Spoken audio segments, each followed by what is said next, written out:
Thanks for being here today. Well, we'll open up here front row right. Austin? Hey Matt, Austin Ward from Letterman Row. Asked all these guys this, but what was the most appealing part of Ryan Day's sales pitch or wanting to come join here? Well, it's a special place. Winningest football program in college football history, and just so much tradition. Chance to compete for a championship every year, but also to be a part of, for lack of a better way to put it, doing things the right way. Developing young men, giving them an opportunity to be successful in the classroom, on the field, and then the years that they spend after they're done playing football. I know it's pretty early days for you guys getting together as that defensive staff, but what's the dynamic like? Because it seems like there's a lot of shared responsibilities from different guys, and you and Jeff in the secondary, I guess, particularly.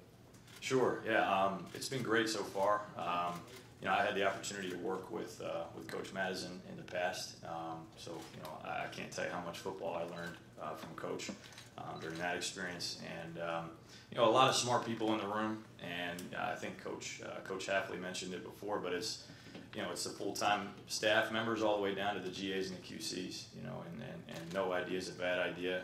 And when the door's closed, a lot of opinions are being talked through, and at the end of the day, we make a decision and we go full speed ahead with it. But the dynamic has been it's been awesome so far, and for me as a little bit younger coach, it's been afforded me the opportunity to learn from some great minds. So it's been so far it's been unbelievable. Third row left, Dan.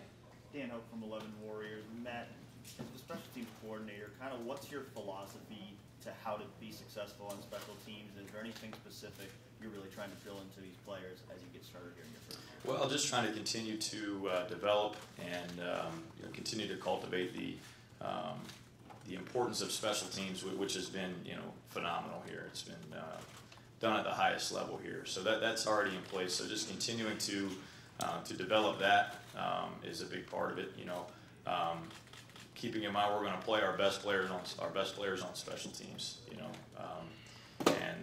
I think the thing that I hope to maybe shed a little bit more light on or bring to the forefront a little bit more is that's really not just special teams. When you're teaching the kicking game, obviously the things that the punters, the kickers, the holders, and the snappers, the specialists do are a little bit different. But beyond that, it's really just general fundamentals of playing the game of football. So. When Urban Meyer was here, he was really involved in special teams himself, and it was a really collaborative effort with all the coaches being involved. Do you see it being similar here, where every coach is going to have a part in what you guys do on special teams? For sure, and again, I think that's a big part of the culture is that all the coaches have been bought in the past. And I expect that to continue.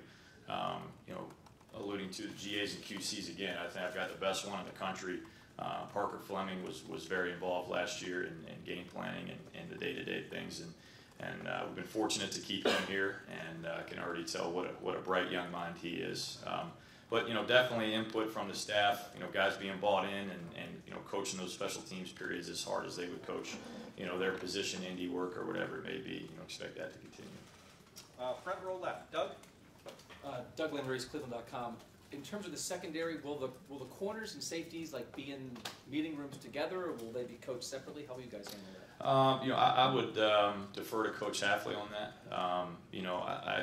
Coach Hafley and I both feel strongly that in the secondary, I think sometimes, as much as coaches, we all want to be involved and we all want to have input. I think sometimes you've got to be careful about having too many voices in the secondary, and there's so much communication that goes on between the corners and the safeties and the nickels and everything else that if they're hearing it, even just little things in verbiage and things like that, if it's not said on the same, if everybody's not on the same page in the back end, that's how you see catastrophe on the back end. So I expect to play off of each other a little bit. I can't tell you how excited I am to learn from Coach Hafley. I've learned a ton of back end play already just in the short time that we've spent together. So.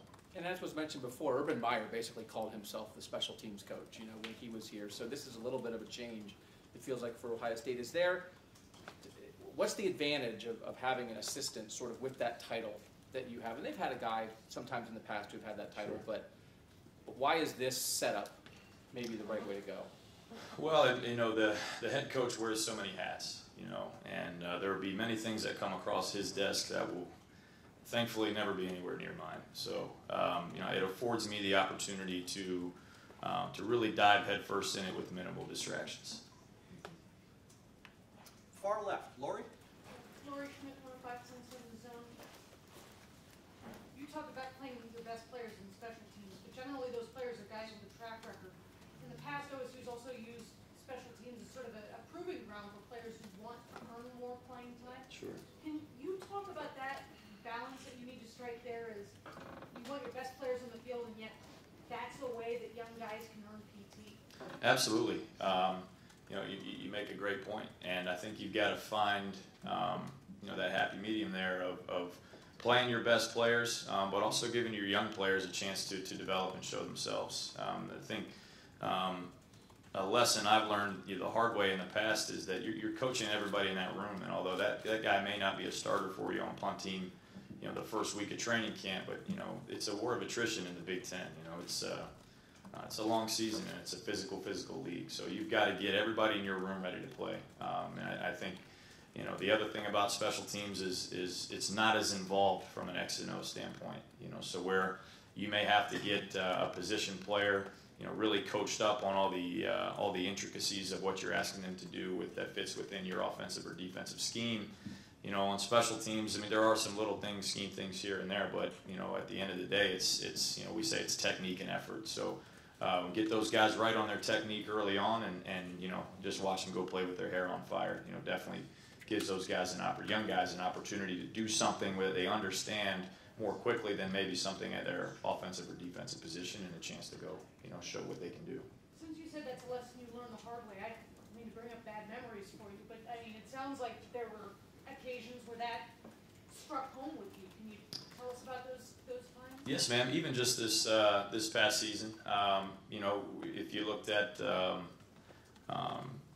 I was at the University of Maryland. If you looked at the starting punt team there in training camp, I don't think, other than the punter and the snapper, I don't think there was a single guy that made it through the whole season. So, you know, again, you've got to understand that, you know, you certainly want those guys that are starting for you to be as sharp as they can be, but again, you know, everybody needs to understand they're a rolled ankle away from being in the game. We've got time for a couple more. Front row right, Tim. Yeah, Tim, hey, Coach, as you look at Ohio State's defense, and you talked to Ryan Day before you took the job, what needs to be fixed compared to a year ago? You got to see them up close in one game, et cetera. But what just stood out that needed to be shored up? You know, I think sometimes, and having not been here, it's a difficult question to answer. You know, I'm just viewing it from the outside looking in. My general thoughts on you know, when things aren't going the way that you'd like them to go, I think you got to look at how much you're asking your players to do, or are you asking them to do too much? And again, I wasn't here, so I can't speculate on you know, if that was the case or not. But you know, I think you really want to spend your time on coaching the little things and making sure your guys are lined up correctly, their eyes are in the right place, they're planning good football stances, their fundamentals are right, you know, the communication is right on the back end. And I think if you're having issues, I think that's the first place to start. Go back to the basics. Look at fundamental football. Are we leveraged properly? Are our eyes in the right place? You know, are we tackling the way we want our guys to tackle? You know, general football. Good. All right. Anyone else? Great, Coach. Thank you very much. Thank you.